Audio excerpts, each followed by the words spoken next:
ప్రవహిస్తారులో మన పరిశుద్ధుడు రక్షకుడు యేసుక్రీస్తు వారి మహిమ కలిగిన నామమున ఈ రోజున దేవుని యొక్క పరిశుద్ధ వాక్య ధ్యానములకు ప్రతి ఒక్కరికి మన ప్రభు పేరట ప్రవహిస్తాను. దేవునికి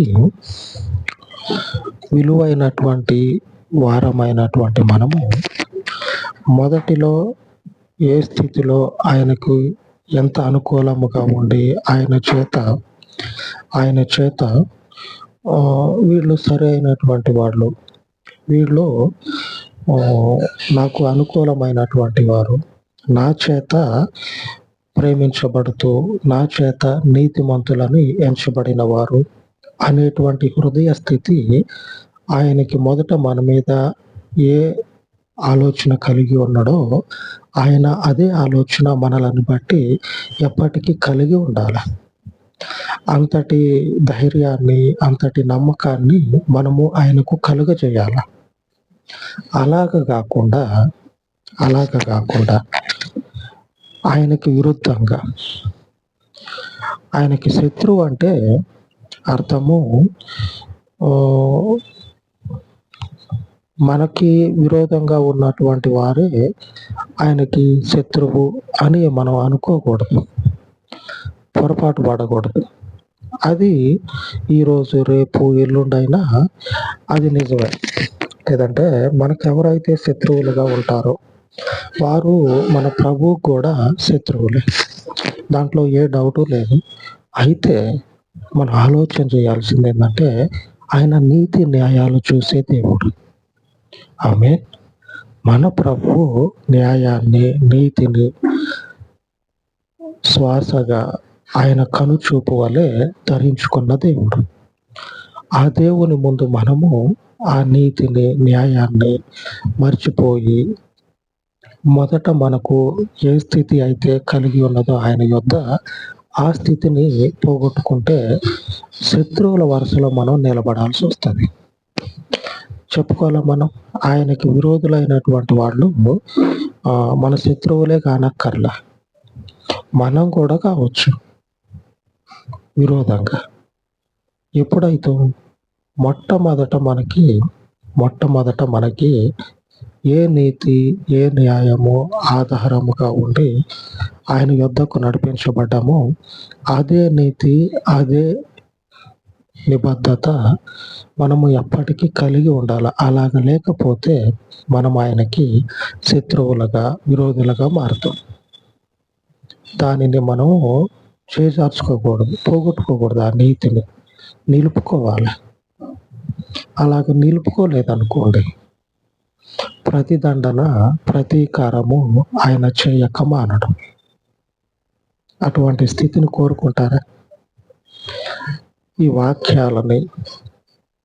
వాక్యాలని లోకంలో క్రైస్తవులు ఎలా ఉన్నారో మనకు తెలియదు, కానీ వారి గురించి మనం ప్రార్థన చేయాలా?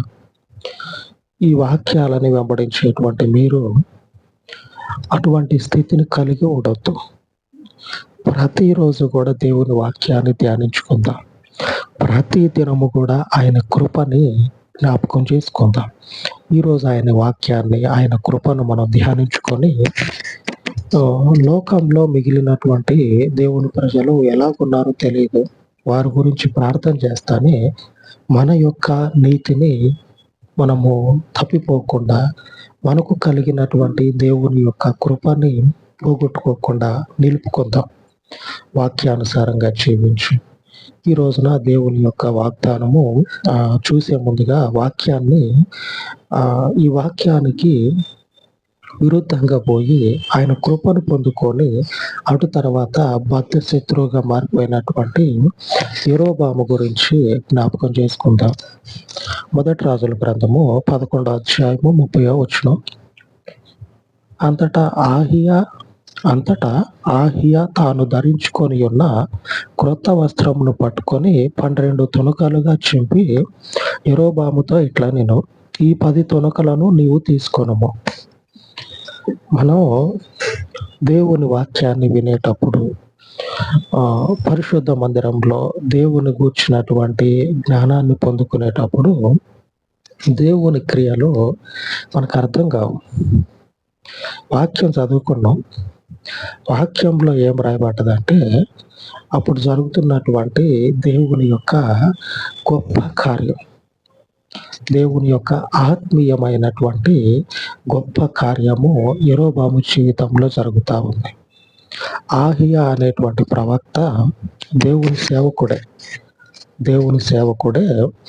ఆ సేవకునికి దేవుని వాక్యం వచ్చి, నీవు వెళ్ళి పలానా యెరొబాముతో ఈ రీతిగా నీవు నా యొక్క భవిష్యత్ కాలపు ఆలోచన యెరొబాముకి నీవు తెలియజేయి, యెరొబాముతో నా యొక్క ఉద్దేశాన్ని పంచుకో అని ఆహియాని యెరొబాము యొద్దకు పంపించి, దేవుడు తన సంకల్పాన్ని బయట పెడతా ఉన్నాం. ఆమేన్. మనం వాక్యాన్ని వినాలి. నేను చూసిన ఈ మధ్య కాలంలో, మొదట్లో నేను దేవుని గురించి తెలిసిన తర్వాత సంఘానికి పోయినప్పుడు చూసా, వాక్యము వినేటప్పుడు ఎక్కడ లేని నిద్ర ముంచుకొని వస్తుంది. కోరపాట్లు పడతా ఉంటారు. దిండు పెట్టుకొని ఇట్లాగా ఊగుతా ఉంటారు. ఎక్కడ వస్తుందో తెలియదు, అంత నిద్ర ముంచుకొని వస్తుంది. అప్పుడు దాకా బాగానే ఉంటారు, పాటలు పాడినప్పుడు బాగానే ఉంటారు. వాక్యము స్టార్ట్ అయ్యి డీప్గా వాక్యంలోనికి వెళ్ళే సమయంలోనే వాళ్ళు గాఢ నిద్రలోకి జారుకుంటారు. అది కూడా పక్కనున్న మనిషి మీద పడే అంతగా అట్లాగా సోలుతా ఉంటారు. మరి ఎక్కడి నుంచి వస్తుందో తెలియదు అంత నిద్ర. దేవుని వాక్యము విలువైంది, మన జీవితాలను మార్చేది. ఆ వాక్యంలో సూటిగా, అలాగనే కొన్ని సందర్భాల్లో స్ట్రైట్ ఫార్వర్డ్ అంటారు చూడండి, ముక్కు సూటిగా పోయే మనిషి అని, అట్లా కాకుండా దేవుడు తన గంభీరమైనటువంటి మాటతోటి మాట్లాడతాడు. ఇప్పుడు అదే విషయం జరుగుతూ ఉంది. ఆహియా వచ్చి ఒక క్రొత్త వస్త్రాన్ని, అంటే ఒక కొత్త వస్త్రాన్ని తొడుక్కొని అనుకుంటా, ఒక క్రొత్త వస్త్రాన్ని ధరించుకొని ఉంటాడు. ఒక కొత్త వస్త్రాన్ని ధరించుకొని ఆ మనిషి దగ్గరికి పోయినప్పుడు, ఆ మనుషుని ఎదుర్కోవటానికి పోయినప్పుడు ఇద్దరు పొలంలో ఎదురుపడతారు. పొలంలో కలుసుకొని ఉన్నప్పుడు ఆహియా క్రొత్త బట్ట వేసుకొని పోయిండు కదా, కొత్త చొక్కా అంగి వేసుకొని పోయాడు. అంగి వేసుకొని పోయి, అప్పుడు నిలువుటంగి వేసుకునేటోళ్ళు కదా, ఆ నిలువుటంగి అనేది, ఆ క్రొత్త వస్త్రం అనేది వేసుకొని ఉన్నప్పుడు ఆ క్రొత్త వస్త్రాన్ని ఆ యెరొబాము ముందు తీసి ఏం చేస్తాడంటే 12 తునకలుగా చింపుతాడు. అంటే 12 ముక్కలు చేస్తాడు. క్రొత్త బట్టే, క్రొత్తదే. మనకి ఏదన్నా చిన్న మేకు కానీ ఏదన్నా గీసుకున్నట్లయితే, తలుపు గడి కానీ, లేకపోతే ఎక్కడన్నా గీసుకుపోయినట్టయితే పెద్దోళ్ళు అంటారు చూడండి, ఏదో అంటారు, చూచు అని చెప్పి నన్ను అంటారు. అర్రే, ఈ రోజు కాదు వేసుకుంది, అప్పుడే చింపినవా అని చెప్పినని ఆ వేసుకున్నటువంటి సంతోషం ఆ రోజే కాదు, ఆ సొక్కా ఎప్పుడు వేసుకున్నా కానీ ఇక గుండెలు పిండేసినట్టు ఉంటుంది. ఎందుకంటే కొత్త సొక్కా కొంచెం చిరుగుడు పడినా కానీ, కొంచెం చినిగిపోయినా కానీ ఎట్లనో అనిపిస్తుంది. ఇక ఈ చినిగిపోయిన సొక్కా, ఈ కొత్త సొక్కా వేసుకున్నప్పుడల్లా కూడా వేసుకున్న సంతోషం ఉండకపోగా, ఇక మళ్ళా దాని గురించి అవి వేసుకున్నప్పుడల్లా ఇక అదే బాధ ఉంటుంది. కొత్త వస్త్రాన్ని అప్పుడప్పుడు 12 ముక్కలు చింపి 10 ముక్కలు యెరొబాము చేతిలో పెడతాడు. యెరొబాము చేతిలో పెడితే యెరొబాము ఏం అర్థం కాకుండా ఉంటాడు. ఆ తర్వాత ప్రవక్త సేవకుడు మాట్లాడతాడు, నా ప్రజలు నన్ను విడిచిపెట్టి నేను కానటువంటి మార్గాల్లో పడి తిరుగుతా ఉన్నారు. సండే రోజు చర్చికి రా అని చెప్పినంటే రారు. సండే రోజు ఎక్కడో దూరం ఉన్నటువంటి ప్రాంతాలకి ఎక్కడ లేనటువంటి ధైర్యాన్ని కూడా తీసుకొని, ఎన్నడూ లేని విధంగా ఖర్చు పెట్టుకొని పోతా ఉంటారు. ఆయన మనకు ఏర్పాటు చేసిన మార్గంలోకి మనం పోవాలి. అంతేగాని ఏర్పాటు చేయనటువంటి మార్గంలోనికి ఎక్కడ లేని ధైర్యాన్ని తెచ్చుకొని, ఎప్పుడు పెట్టనటువంటి ఖర్చు పెట్టుకొని, వేరే వేరే మార్గాల్లోకి పోతే మన జీవితాలు బాగుపడవు. ఆయన వాళ్ళం మనం. ఎవరు వాళ్ళం? ఈయన వాళ్ళం. అప్పుడు ఈయన మార్గంలోనే మనం ఖర్చు పెట్టుకోవాలా, ఎక్కడ లేనటువంటి ధైర్యాన్ని తెచ్చుకోవాలా. అప్పుడు మనం బలపరచబడతాం. అలా కాకుండా అటు అటు అటు అటు ఇటు తిరుగుతా ఉంటే జీవితం అనేది చొక్క ఎట చినిగిపోయింది అట్లా చినిగిపోతా ఉంటాయి. అక్కడ కూడా అదే జరుగుతూ ఉంది. ఇట్లాగ యెరొబాము దేవుని ప్రజలు ఇట్లా తిరుగుతా ఉన్నారంట. ఈ 10 తొనకలు నీకు ఇచ్చా కదా నేను సొక్కా చింపి, ఈ 10 ముక్కలు నువ్వే పెట్టుకో అని చెప్పని అంటాడు. యెరొబాముకి ఏం అర్థం కాదు. ఈయనే మనిషి, ఒక పక్క ఏమన్నా అందామా అంటే సేవకుడు, ఏమన్నయ్యకి లేదు. సరే, కరెక్ట్, బాగానే ఉంది, సేవకుడే.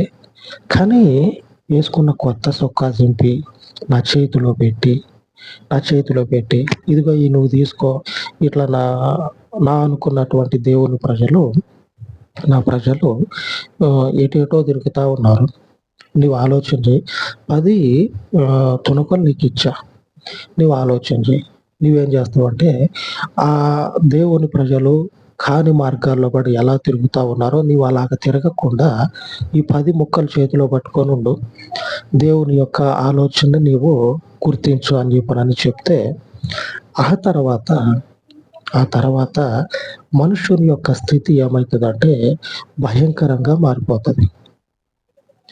దేవుని నామానికి స్తోత్రం కలుగును గాక. అంటే భయంకరంగా మారాలని దేవునికి మహిమ కాదు, కానీ ఆ భయంకరమైనటువంటి స్థితిలో నుంచి దేవుడు మనల్ని పిలిచి 10 ముక్కలు కొత్త చొక్క 10 ముక్కలు చింపి మన చేతిలో పెట్టిండంటే ఏదో ఉంది అని ఆలోచన చేసి ఏమై ఉంటుంది అని చెప్పినని హృదయం అనేది తిరగాల. ఏం కావాలా? హృదయం అనేది దేవుని తట్టు తిరగాల. పాస్టరు, సేవకుడు వేసుకున్నటువంటి కొత్త చొక్కా చింపి 10 ముక్కలు నా చేతిలో పెట్టిండు. ఏమై ఉంటుంది? దేవుని ఆలోచన ఏమై ఉంటుంది? మరి నేనేం చేయాలా? దేవుని కోసం నేనేం చేయాలా?